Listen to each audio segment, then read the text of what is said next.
തങ്ങൾ പറയുന്ന ആശയങ്ങൾ ഭൂരിപക്ഷം ആളുകളും അംഗീകരിച്ച് അതിലൂടെ ജനങ്ങളെ ഭരിക്കാനോ ജനങ്ങൾക്ക് സേവനം കൊടുക്കാനോ ജനങ്ങളുടെ അധികാരം എടുക്കാനോ ഉള്ള ഒരു ശ്രമം തന്നെയാണ് തെരഞ്ഞെടുപ്പുകൾ എന്ന് പറയുന്നത്. തെരഞ്ഞെടുപ്പ് വിജയമാണ് ആത്യന്തിക ലക്ഷ്യം.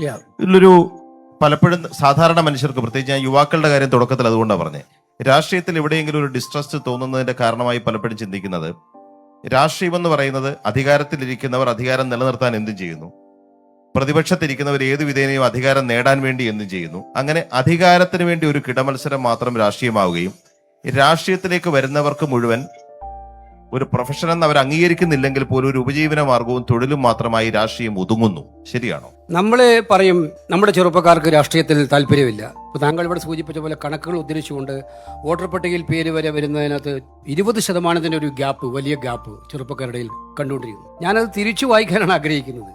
രാഷ്ട്രീയത്തിൽ ചെറുപ്പക്കാർക്ക് താല്പര്യമുണ്ടാകാൻ, പുതിയ തലമുറയ്ക്ക് താല്പര്യമുണ്ടാകാൻ, രാഷ്ട്രീയത്തിൽ താല്പര്യമുണ്ടാകാൻ നമ്മൾ എന്ത് ചെയ്യുന്നുണ്ട്? എല്ലാ കാലത്തെയും ആളുകളുടെ മനോഭാവം ഒരേ രീതിയിലായിരിക്കില്ല. ഞാൻ ഇപ്പം ചെറുപ്പമായിരുന്നപ്പോൾ എൻ്റെ ചെറുപ്പം എന്ന് പറയുന്നത് ഒരു 10-40 കൊല്ലം മുമ്പുള്ള ചെറുപ്പമാണ്. ആ 40 കൊല്ലം മുമ്പുള്ള സാഹചര്യമല്ല ഇന്നത്തെ സാഹചര്യം. അന്നത്തെ യുവാവിൻ്റെ ചിന്താഗതി ആയിരിക്കില്ല ഇന്നത്തെ യുവാവിൻ്റെ ചിന്താഗതി.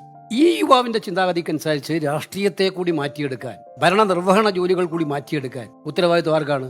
പൊളിറ്റിക്കൽ ലീഡർഷിപ്പിന്. ഞാനടക്കമുള്ള സ്വയം വിമർശനപരമായിട്ടുള്ള കാര്യം കൂടി പൊളിറ്റിക്കൽ ലീഡർഷിപ്പിനാണ്. ഇവിടെ ലാക്ക് ചെയ്യുന്നത് അതാണ്.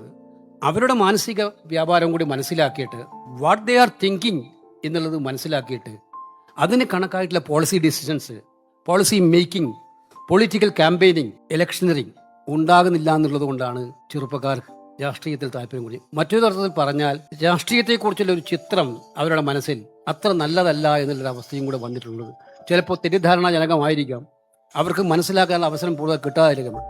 ഇത് അഡ്രസ്സ് ചെയ്യേണ്ടത് വർത്തമാനകാല ഇന്ത്യയുടെ ഏറ്റവും വലിയ പ്രധാനപ്പെട്ട കാര്യമായിട്ടാണ് ഞങ്ങൾ കാണുന്നത്. പ്രത്യേകിച്ച് രാഹുൽ ഗാന്ധിയുടെ നീക്കം ശ്രദ്ധിച്ചാൽ ഈ പ്രശ്നം അഡ്രസ്സ് ചെയ്യാൻ ചെറുപ്പക്കാരൻ്റെ മനസ്സിലുള്ള കാര്യങ്ങൾ മനസ്സിലാക്കിയിട്ട് അവർക്ക് എല്ലാത്തിനെ കുറിച്ചും അഭിപ്രായമുണ്ട്. നമ്മൾ ഒറ്റയ്ക്ക് സംസാരിക്കുമ്പോൾ മനസ്സിലാവും. ആ അഭിപ്രായങ്ങൾ അറിയാനും കേൾക്കാനും ആളില്ല ഇവിടെ. ആ ആളില്ലാത്ത സാഹചര്യം വരുമ്പോൾ അവരുടെ അഭിപ്രായങ്ങൾ കൂടെ കേട്ട് നിങ്ങളുടെ നടപടിയിലേക്ക് നീങ്ങുമ്പോൾ ഓട്ടോമാറ്റിക്കായിട്ട് അവർ ഇതിൻ്റെ ഭാഗമായിട്ട് ഇൻവോൾവ് ചെയ്യും. അത് ഇന്ത്യ ലാക്ക് ചെയ്യുന്നുണ്ട്, കേരളം ലാക്ക് ചെയ്യുന്നുണ്ട്. അതിലേക്ക് പോകണം എന്നുള്ളതാണ് എനിക്ക് തോന്നിയിട്ടുള്ള ഒരു കാര്യം.